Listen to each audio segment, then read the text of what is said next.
The wood shavings fell in long curls.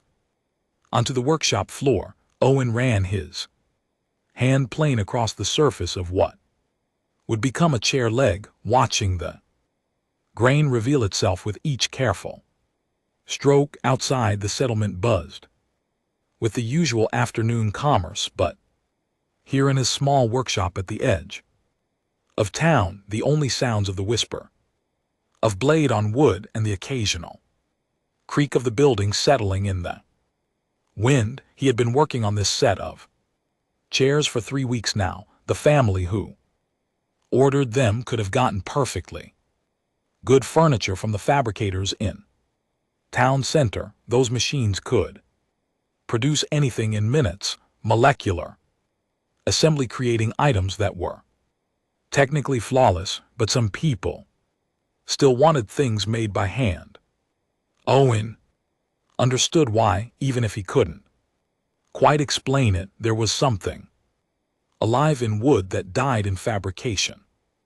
The door opened without a knock. Owen looked up, ready to tell whoever it was that he was busy, but the words died in his throat. That a dragon stood in his doorway, a young one, barely reaching his waist, with scales that caught the light like polished copper. The child's eyes were wide and uncertain, darting around the workshop as if expecting danger. In the settlement, dragons and humans coexisted, but barely. The two species had history, most of it bad, and mixing was rare outside of necessary business. Owen set down his plane slowly. The dragon child flinched at the movement. "Can I help you?" Owen kept his voice gentle. The dragon was scared.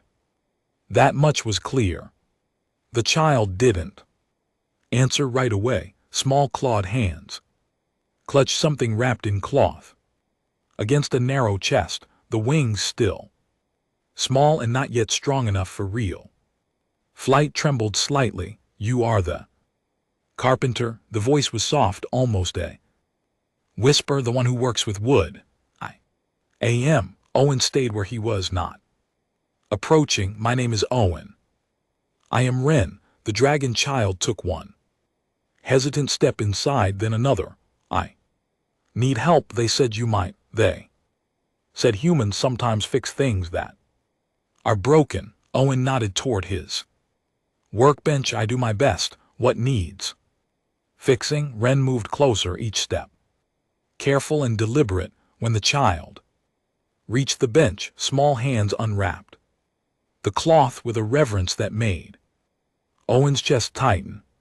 He had seen that kind of careful handling before. Usually, when something was precious beyond measure, what emerged from the cloth made Owen draw in a sharp breath. That it was a dragon carved from wood with extraordinary detail. Every scale had been individually shaped. The wings were articulated with tiny joints that would allow them to spread and fold. The head sat on a mechanism that would let it turn, even broken, scattered across Ren's palms in a dozen pieces. Owen could see it was a masterwork. "My brother made this." Ren's voice cracked. Before he died, Owen reached out slowly, waiting for permission. Ren nodded, and Owen carefully took one of the larger pieces. The craftsmanship was stunning. Whoever made this understood wood at a level that took decades to achieve. The joints were perfect, the proportions were exact, and more than that, there was love in every cut. "Your brother was very talented," Owen said quietly. "Talent?"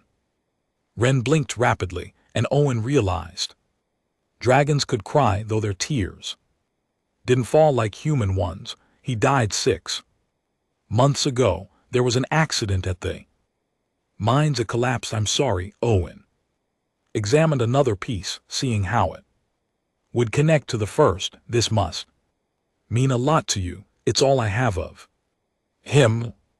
Ren's claws clicked nervously on the workbench. "I dropped it yesterday. I was carrying it and I tripped and it fell and broken. I cannot fix it. I try. But my claws are too big, and I do not know how he made it work, and please, can you make him work again? The words tumbled out in a rush, desperation.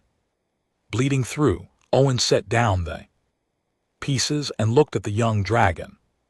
Properly, Ren was shaking now, tears flowing freely down copper scales. Hey, Owen said softly, it's okay, I can look at it, I can try, you can fix him. Hope flared in those eyes like a physical thing. I don't know yet, Owen answered honestly, but I promise I'll do everything I can. This kind of work takes time though. I need to understand how your brother built it before I can repair it properly. Ren nodded quickly.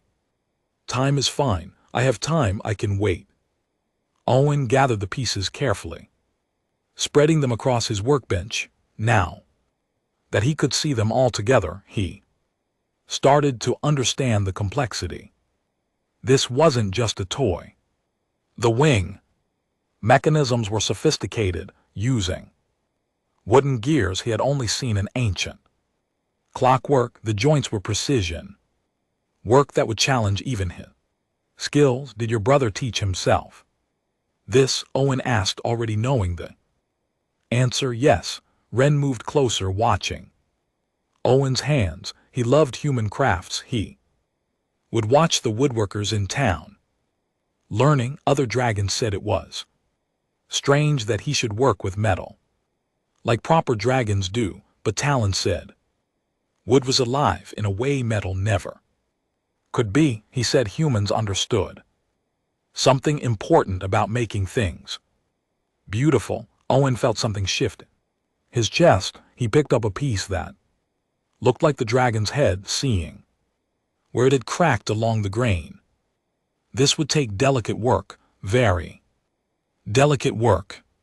I'll need a few days at least, he said, maybe longer. But Ren, I want you to know something. Your brother was right about wood, and this piece he made, it shows he understood more than just craftsmanship. He understood love. Ren's shoulders, which had been tight with tension since entering, finally relaxed. Thank you, the dragon child whispered. Thank you.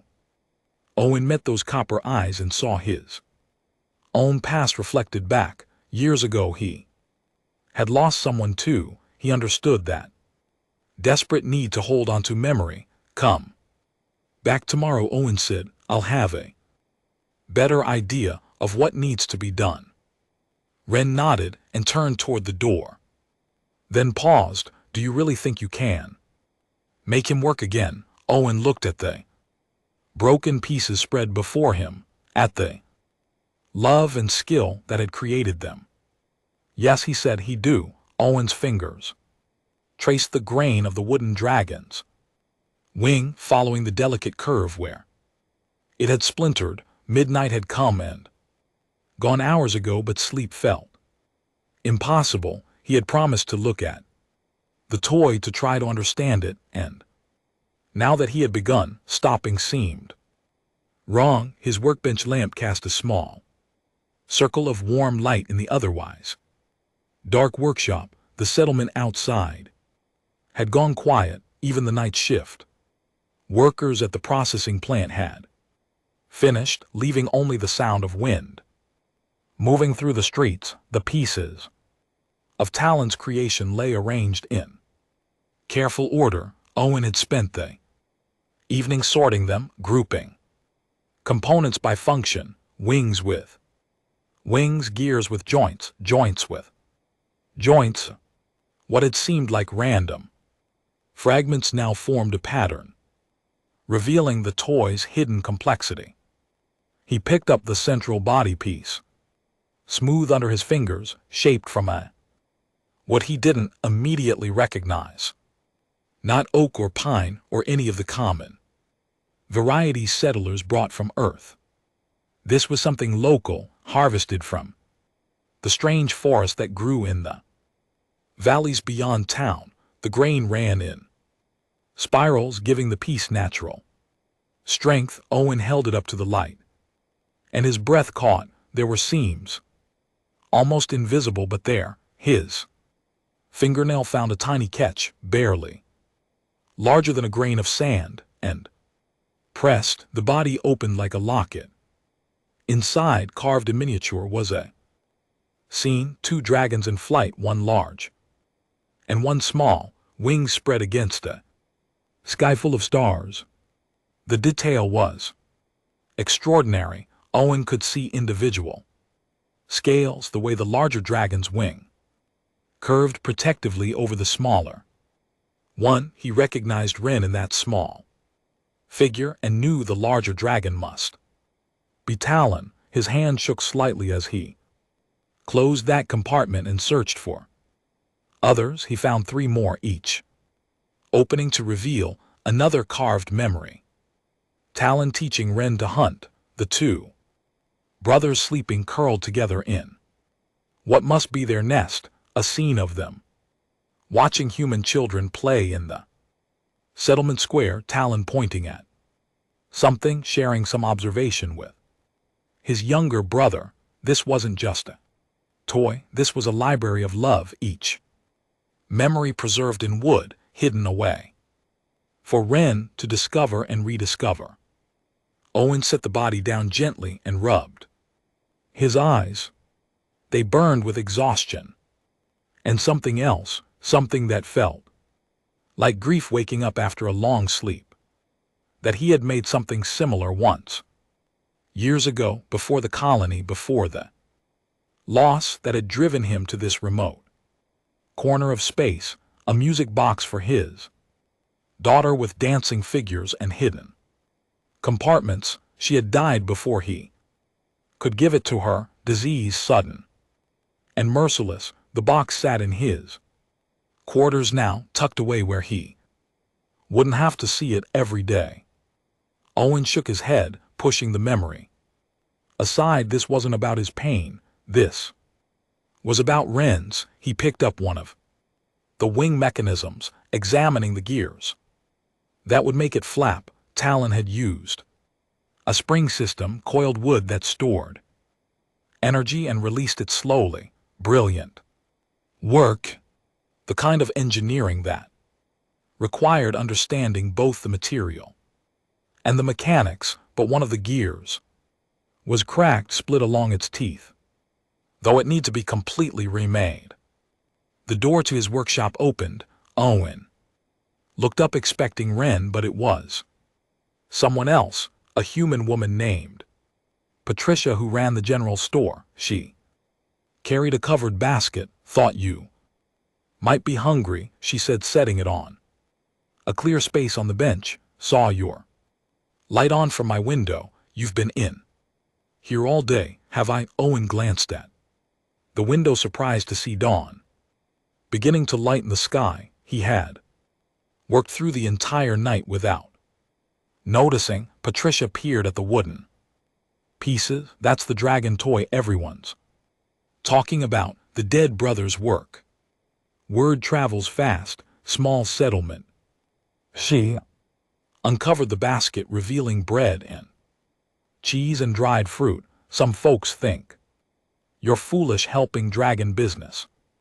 They remember the wars. Owen picked up a piece of bread, suddenly realizing he was starving. Ren is a child. Children don't make wars. True enough. Patricia leaned against the workbench, careful not to disturb any pieces. What's wrong with it? Just broken. Broken, yes, but more than that. Owen showed her one of the hidden compartments, opening it to reveal the carved scene. Look at this. Patricia squinted at the tiny carving, then her expression softened. Oh, that's something special. Talon must have spent months on this, maybe longer. Every detail is perfect. Owen closed the compartment, and Ren doesn't even know about these.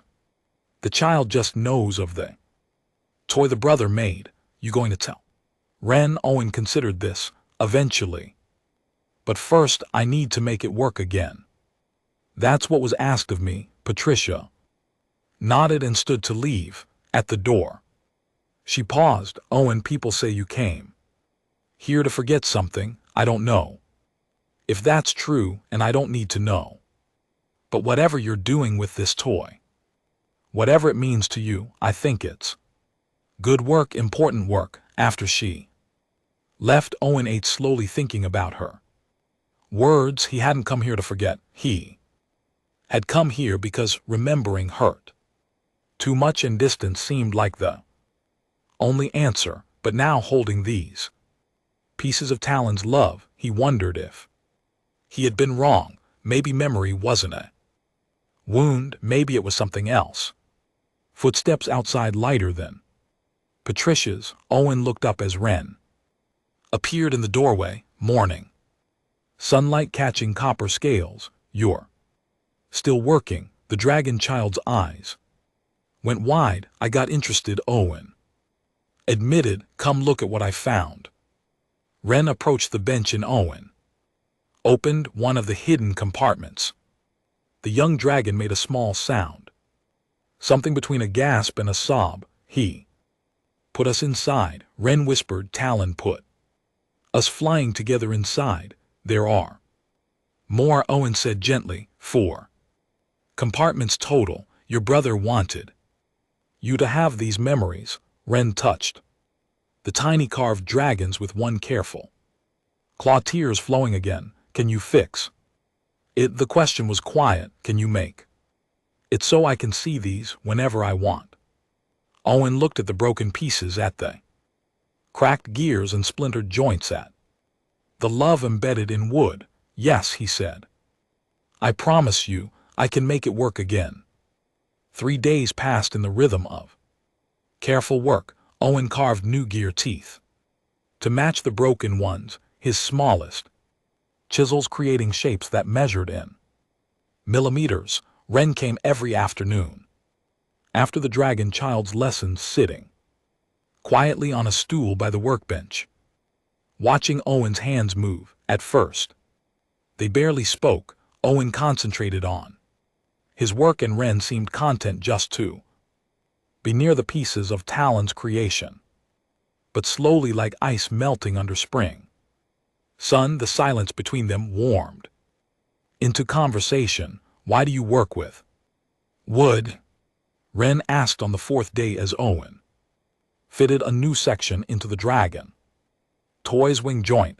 Humans have machines that can make anything. You could tell a fabricator what you want and it would appear. Owen paused, considering his answer. When something comes from a fabricator, it's perfect. Every molecule exactly where it should be. But perfect isn't the same as meaningful. Wren's head tilted, a gesture of confusion. Look at this. Owen held up the piece he had just carved. See the spot where the grain curves? I had to work with that. Shape my cut to follow what the wood wanted to do naturally. A fabricator would just force molecules into position, but that's not really working with the material. It's controlling it. Talon said something like that once. Wren's voice went soft with memory. He said wood remembered being alive, and humans knew how to honor that memory. Owen smiled. Your brother was wise. Other dragons thought he was strange. Wren watched Owen's hands resume their work. Dragons work with metal and stone. Strong things, hard things, they said. Wood was weak, that it breaks and burns and rots. It does all those things, Owen agreed, but it also grows, it lives, and when it's cut, it leaves behind this. He gestured at the shavings covering his workshop floor, evidence of the making. I'm doing that, nothing more. Morix's gaze shifted to Owen, and there was something cold in those eyes. My nephew wastes time here while forgetting proper dragon ways. This ends now. He turned to Wren. Gulmy, leave the broken thing behind. It is time you learn to move forward as dragons do. But Wren's protest died as Morix's expression hardened. Owen felt anger kindle in his chest. With respect, Ren came to me for help. I gave my word I would fix this. I keep my promises. Human promises mean nothing. In dragon matters, the second dragon moved closer to Ren, hurting the child. Toward the door, we do not cling to the past, we do not trap our dead with sentiment and false memory. The boy's brother is gone, no amount of carved wood will change that. Maybe not, Owen said, surprised by the steadiness in his own voice, but that carved wood is proof Talon lived, proof he loved his brother. You'd erase that. Morix turned back and for a moment Owen thought he'd gone too far. Dragons were dangerous when angered, everyone knew that, but something flickered across the elder dragon's face.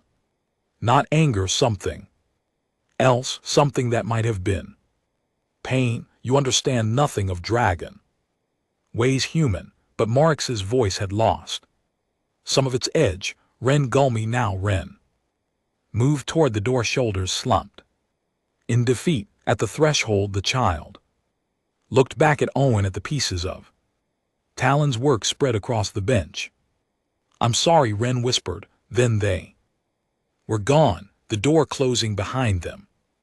With a sound like a period ending a sentence, Owen stood alone in his workshop, surrounded by the pieces of a promise he might not be able to keep. Owen knocked on the door of the dragon residential complex just after sunrise. He'd spent the entire night thinking, and by the time dawn arrived, his decision was made. If Morix wouldn't let Ren come to him, then he would go to Morix. The door opened to reveal the lean dragon from yesterday, up close. Owen could see old scars crossing the dragon's snout, marks of a violent past.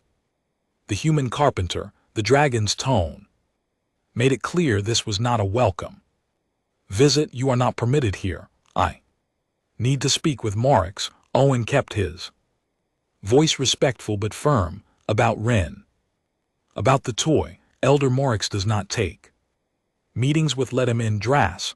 Morix's voice rumbled from inside. I expected this. Dras stepped aside reluctantly, and Owen entered a space that felt both alien and familiar. The room was sparse, decorated only with functional items. No art on the walls, no personal mementos, nothing that spoke of individual identity. It was a place designed to house bodies, not preserve memories. Morix sat on a raised platform, his bulk somehow graceful despite his size. His copper scales, darker than Ren's, caught the morning light streaming through narrow windows. You came to argue for the toy, Morix said. It wasn't a question. I came to argue for Ren's right to grieve. Owen moved to the center of the room, aware of Dras watching from the doorway, and to understand why you're so against it. You presume much, human. Maybe, but I made a promise to a child, and I keep my promises, even if it means being presumptuous. Something that might have been respect flickered in Morix's eyes. Sit then, though we have no chairs suited to your kind. Owen sat on the floor, settling into a cross-legged position. Tell me about dragon customs, about why keeping memories is forbidden. Morix was quiet for a long moment, his gaze distant. When dragons die, we burn their bodies, we scatter the ashes, we speak their names one final time, and then we move forward. This is our way. Has been for thousands of years. Why?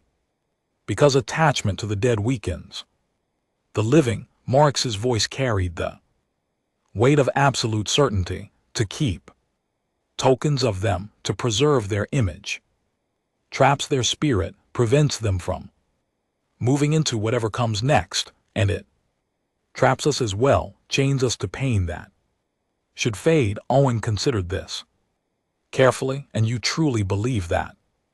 That remembering the dead harms them. It's not belief, it is known truth, but Marx's gaze shifted away as he said it, landing on the empty wall where humans might have hung pictures. Then why did Talon make the toy? Owen asked quietly. He knew your customs. He must have known Ren would have to destroy it eventually or hide it in shame. Why create it at all? Morix's claws scraped against the stone floor. My nephew was always different, always questioning. He believed humans had wisdom we had forgotten. I told him this was foolishness, that humans were soft, that their attachment to the past made them weak. You didn't approve of him learning human crafts. No, I did not. Pain crossed Morix's face, raw and unmistakable. I told him to stop wasting time on wood and sentiment, to be a proper dragon, strong, forward-looking, unbound by ghosts. Owen understood then. And now he's dead, and you wonder if you were wrong. I know I was wrong. The words came out harsh, almost angry. But admitting that changes nothing. Talon is gone, the toy is broken, and Ren must learn to be strong, to move forward. As I failed to teach Talon, may I show you something? Owen pulled a small object from his pocket. Morix nodded, and Owen held it up to the light. It was a wooden flower, small enough to fit in his palm. Simple work, nothing like Talon's sophisticated toy, but carved with obvious care. The petals were slightly worn from handling. My daughter made this, Owen said. She was learning woodworking from me. This was her first real project. The proportions are wrong, and one petal is thicker than the others, but it's hers. Her hands shaped it. Her choices are visible in every cut. Morix leaned forward, examining the small flower. She is the one you lost? Yes. Lily died 3 years ago. Owen turned the flower in his fingers. When she first got sick, I was angry at the universe, at fate, and my own helplessness. When she died, that anger became grief so heavy I could barely stand. I thought if I could just forget, if I could put enough distance between myself and the memory, the pain would stop. Did it work? No, because the pain and the love are the same thing. You can't cut away one without losing the other. Owen held up the wooden flower.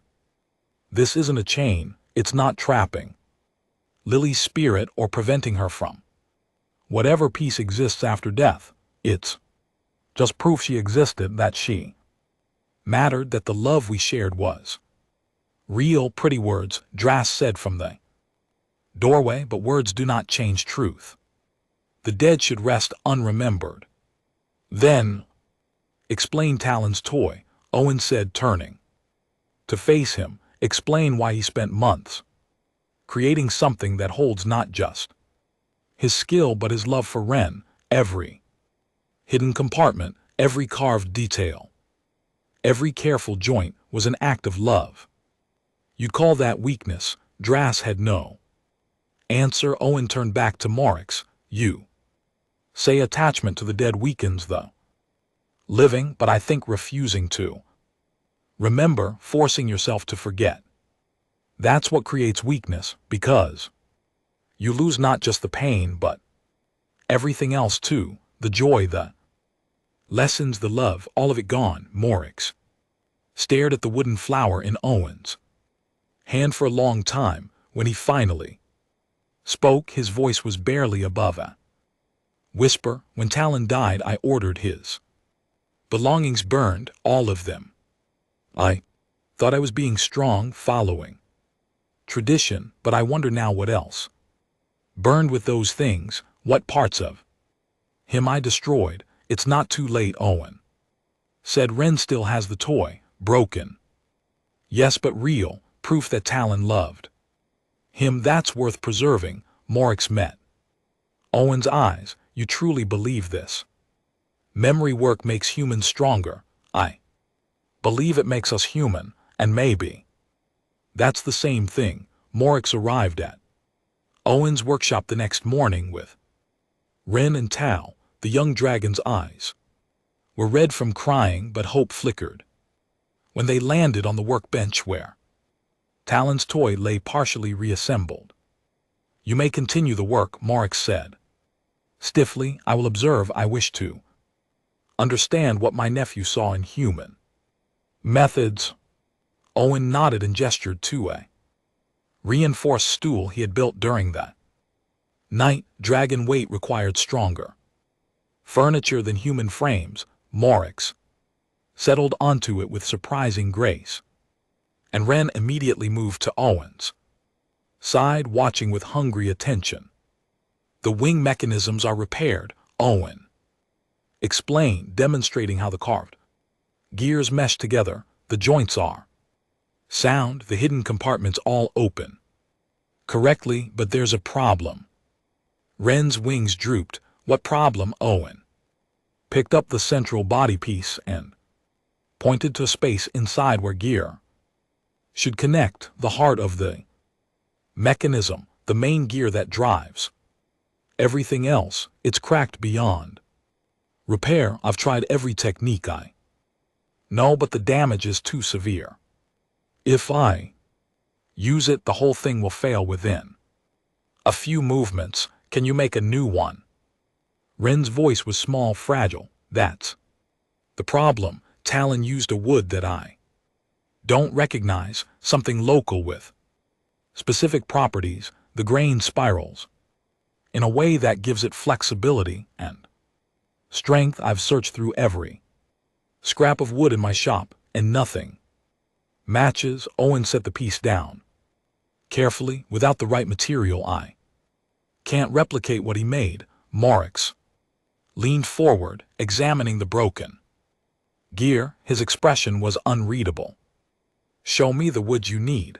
Owen held up the cracked piece. Morix studied it for a long moment, then made a sound deep in his chest. Not quite a growl, but close. Spiral pine, Morix said, from the deep valleys. It grows slowly, taking 100 years to reach maturity. Spiral grain comes from how it grows around rocks, adapting to obstacles. He looked at Owen. Talon asked me about this wood once, years ago. I told him it was useless for dragon purposes, too soft for construction, too twisted for standard work, but perfect for this. Owen said, understanding the flexibility would let the gear handle stress without snapping. The spiral grain would distribute force evenly. I did not see that. Morix's voice carried regret. I saw only that it was different from what we traditionally use. Another example of Talon wasting time on human ideas. An idea struck Owen, one that made his chest tighten. He stood and moved to a cabinet in the corner of his workshop, pulling out a small wooden box. He had not opened it in months, had not wanted to face what it contained. Ren and Morix watched as Owen returned to the bench and opened the box.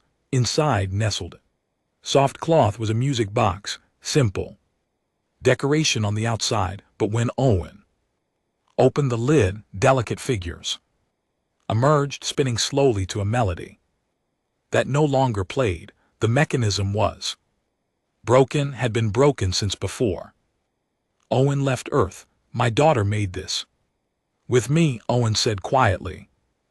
Figures are hers, the box itself is mine. We worked on it together for months. His fingers traced the edge of the box. The wood came from a tree in our backyard. She picked it specifically because of how the grain curved. He turned the box over, showing them the base. The wood there showed the same spiral grain as Talon's gear. though the spiral went in the opposite direction. You would use this, Marx's tone was careful, as if he understood the weight of what Owen was considering.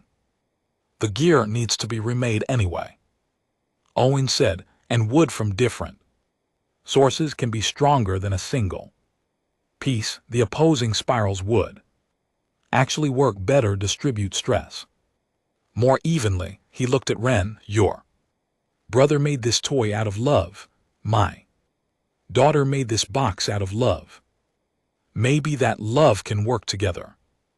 Ren's claws clicked nervously on the bench. But this is your memory, your only piece of her. No, Owen shook his head. My memory of Lily isn't in the wood, it's in here. He tapped his chest. This box is beautiful and it meant something, but keeping it locked away in the dark isn't honoring her. Using it to help someone else, that's what she would have wanted. That's what would make her happy. He picked up his smallest saw and began carefully cutting into the base of the music box. The wood came away in strips, and he selected the piece with the clearest spiral grain. Ren watched with wide eyes as Owen shaped it, following the pattern of Talon's original gear, but incorporating the opposing spiral from Lily's wood. Morix observed in silence, but Owen could feel the weight of the dragon's attention. This was more than just repair work now. It was a statement about memory, about love, about how the things we lose can become part of something new without diminishing what they meant. The work took hours. Owen cut and shaped, tested and adjusted. The gear had to mesh perfectly with the other components, had to handle the stress of making the wings flap and a head turn. Ren fetched tools as needed, learning the names of chisels and files, watching how Owen's hands moved with practiced precision. Finally, as afternoon light slanted through the workshop windows, Owen pressed the new gear into place. It fit perfectly, the two woods blending together into something stronger than either alone. Now we test it, Owen said. He wound the spring mechanism, feeling the tension build. His hand moved to the release, then paused. He looked at Ren. You should do this, it's your brother's work. Ren's claw trembled as it touched the release. The young dragon pressed down. The wooden dragon's wings spread smoothly. The head turned. The gears inside whispered against each other, a sound like wind through leaves.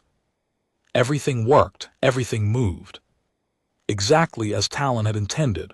Ren made a sound between a laugh and a sob, picking up the toy with reverent care.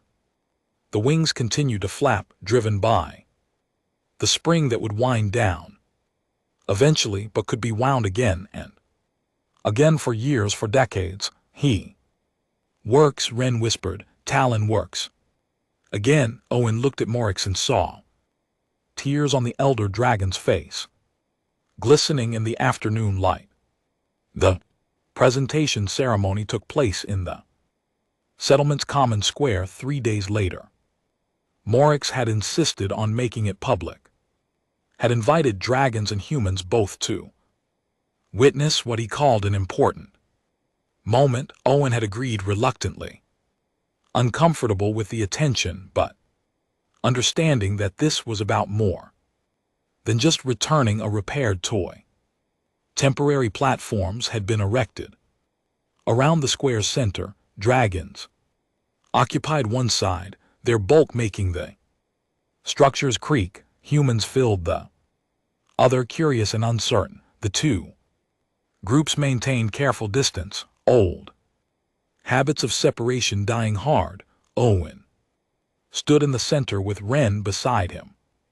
The wooden dragon toy sat on a small table between them, wings folded, waiting.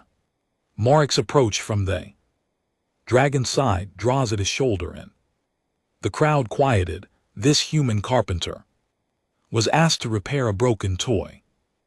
Marx's voice carried across the square. A simple request he could have. Refused, most would have, but Owen accepted, and in doing so taught me something I should have learned years ago. He gestured to the toy. My nephew Talon created this before his death. He broke with dragon tradition to make it, ignored my warnings, pursued human methods despite my disapproval. I told him he was being weak. That attachment to memory was a chain that would drag him down. Morix paused, and Owen saw the effort it took for the proud dragon to continue. I was wrong, completely, utterly wrong. Talon was not weak. He was brave enough to question traditions that no longer served us, wise enough to see value where I saw only foolishness. Ren pressed closer to Owen's side, overwhelmed by the crowd's attention. Owen put a steadying hand on the young dragon's shoulder.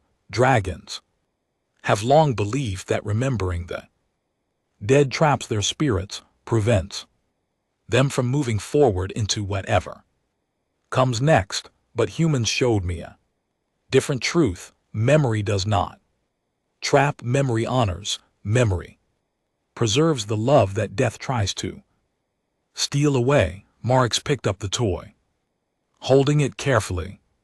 This is not just wood and gears. This is proof that Talon lived, that he loved his brother, that his existence mattered. And Owen showed me that such proof is not weakness, it is the strongest thing we can create. He wound the spring mechanism, and the wings began to flap. A murmur ran through the crowd. Humans and dragons both leaning forward to see. The craftsmanship was obvious, even from a distance, the smooth movement speaking to both Talon's skill and Owen's careful restoration. But there is more, Marx said. He pressed the hidden catch, opening one of the compartments to reveal the tiny carved scene inside. Gasps came from the dragon side. Many had never seen work so delicate, so detailed. Talon hid memories inside, moments he shared with Ren, preserved forever. How can this be called weakness? This is love made visible. He handed the toy to Ren, and the young dragon clutched it close. Morix turned to address the dragon side of the crowd directly. Today I announce a change in our ways. Dragons who wish to keep memories of their dead may do so without shame or punishment. We will no longer force forgetting on those who choose to remember. Our traditions served us once, but traditions must evolve or they become chains themselves. Silence followed. Then one dragon stood, an older female with scarred wings. I kept my son's flight harness, she said, voice shaking, hidden away for 10 years. Ashamed the entire time, but it was all I had of him. Another dragon stood. I carved my mate's name in a stone. I visit it when I can, pretending I'm just passing through. More stood. More confessed their secret memories, their hidden grief. Owen watched as decades of enforced forgetting cracked open, as dragons gave themselves permission to feel what they had always felt but never acknowledged. Morix raised a clawed hand for silence. Grief is not our enemy. Forgetting is not strength. We lost this understanding somewhere in our history, but today we reclaim it. Today we learn from humans that holding on to love is the bravest thing we can do. He turned to Owen. You were asked to repair a toy. You did more. You repaired something broken in all of us. Owen shook his head. I just kept a promise. The rest was already there, waiting to be Acknowledged, Patricia stepped forward. From the human side, carrying something. Wrapped in cloth, Owen won't say it. So I will. He used wood from his own daughter's memory box to make the repair possible. He gave up his last physical piece of her to help a dragon child he barely knew. That's what humans do. We see pain, and we can't help but try to ease it, even at cost to ourselves. She unwrapped the cloth, revealing what remained of the music box. The base was gone, cut away to make the gear, but the top remained with its delicate figures. Owen said his memory wasn't in the wood. Patricia continued. But I think he was wrong. I think his memory is right here. She pointed at the wooden dragon toy in Ren's arms. Lily's love and Talon's love working together, connected across species and death itself. That's the human gift. We build bridges where others see only gaps. Owen felt his throat tighten. He had not expected this, had not wanted recognition, but looking at Ren holding the repaired toy, at Marek standing proud despite the tears on his face, at the dragons and humans beginning to move toward each other across the square, he understood what had happened here. Something had changed, something important. Ren approached him, the toy held carefully. Owen, there was one more compartment. I checked all of them and found one you added. One Talon did not make.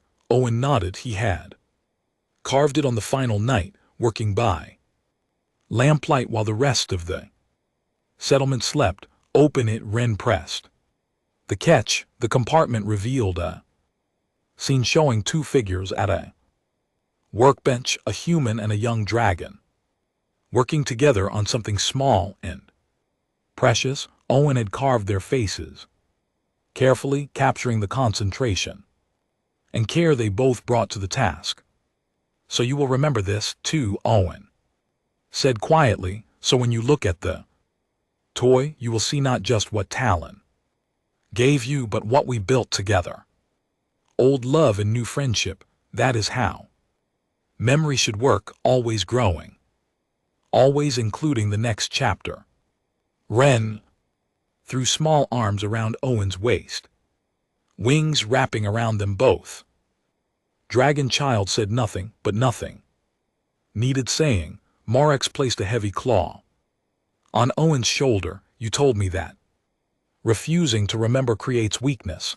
I believe you now, but I think there is more. I think remembering teaches us how to love the one still here, while we still can. Owen looked around the square at humans and dragons beginning to share stories, at barriers being carefully dismantled. He thought of Lily, of Talon, of love that transcended death and species. Yes, he said, that is exactly right. The wooden dragon's wings continued to flap in Ren's arms, driven by a heart made from two kinds of wood, two kinds of love working together perfectly, just as their makers had intended.